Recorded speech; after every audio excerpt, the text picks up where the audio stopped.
नमस्कार दोस्तों, मैं अनुराग ओझा। एक बात जान रहे हो गुरु कि भारतीय जनता पार्टी, वर्तमान सरकार और प्रधानमंत्री नरेंद्र मोदी जी जो वास्तविक मुद्दों पर बात करने वाले लोग हैं, उनको आज की भारतीय मीडिया क्या कहती है जानते हो गुरु?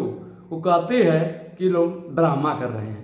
और आजकल प्रधानमंत्री नरेंद्र मोदी जी का एक शब्द बहुत तेजी से वायरल हो रहा है, बैल बुद्धि। और राहुल गांधी को बहुत तोड़ मरोड़ कर एक चीज और भी बताया जा रहा है, हिंदू विरोधी। आपको साहब मैं आज स्पष्ट रूप से बताऊंगा। आप लोग सोच रहे होंगे कि आज तक हमने अपने चैनल पर आकर जानकारी क्यों नहीं दी।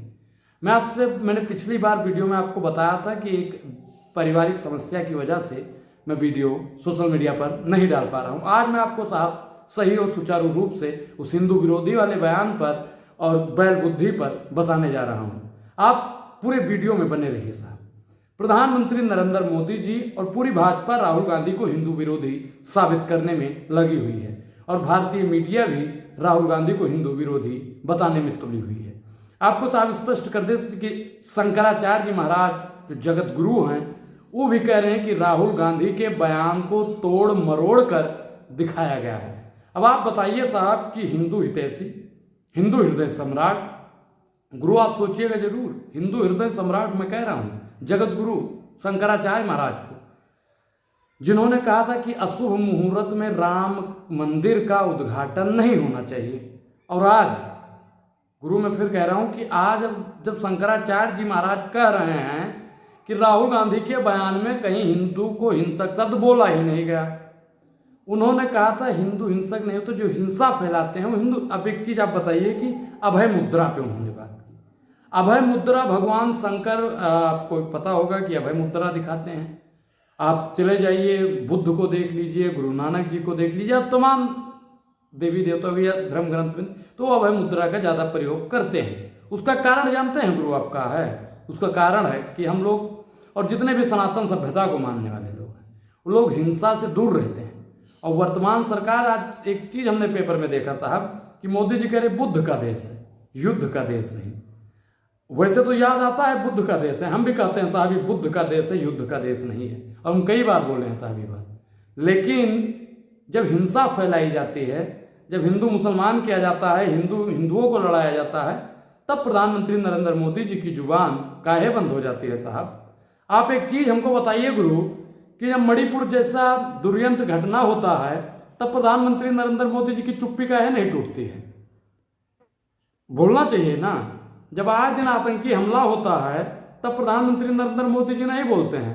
किसान आए दिन बढ़ती महंगाई को लेकर आत्मदाह कर रहा है तब प्रधानमंत्री नरेंद्र मोदी जी नहीं बोलते हैं।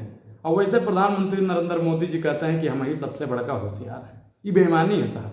और इस बार तो साहब यूपी की जनता, मैंने कई बार आपको साहब याद होगा कि हमने बोला था कि यूपी की जनता जितना बढ़िया स्वागत करती है उससे भी शानदार तरीके से विदाई करती है।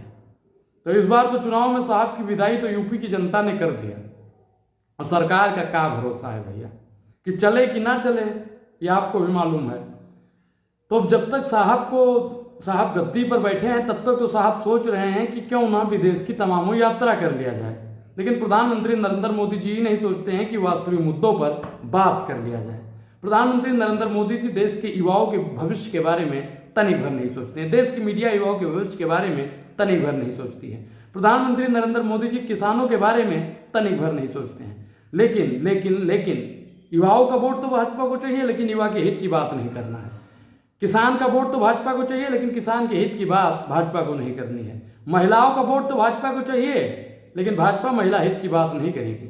दलित, पिछड़ा, किसान, आदिवासी का वोट तो भाजपा को चाहिए, लेकिन जातीय जनगणना भाजपा नहीं करवाएगी।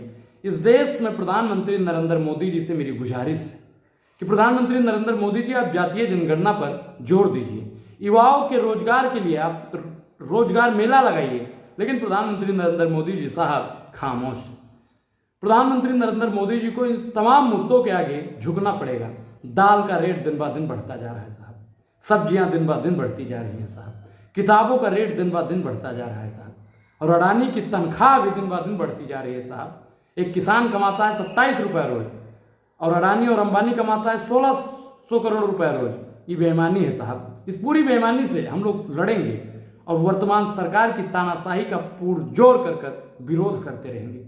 पूरी बातचीत पर आपकी क्या प्रतिक्रिया, अपनी प्रतिक्रिया जरूर दें। और अभी तक आपने हमारे चैनल को ज्वाइन नहीं किया है तो ज्वाइन करना भी बेहद जरूरी है। अब अनुराग ओझा को दीजिए इजाजत। शुक्रिया, धन्यवाद। क्रांतिकारी, जय भीम।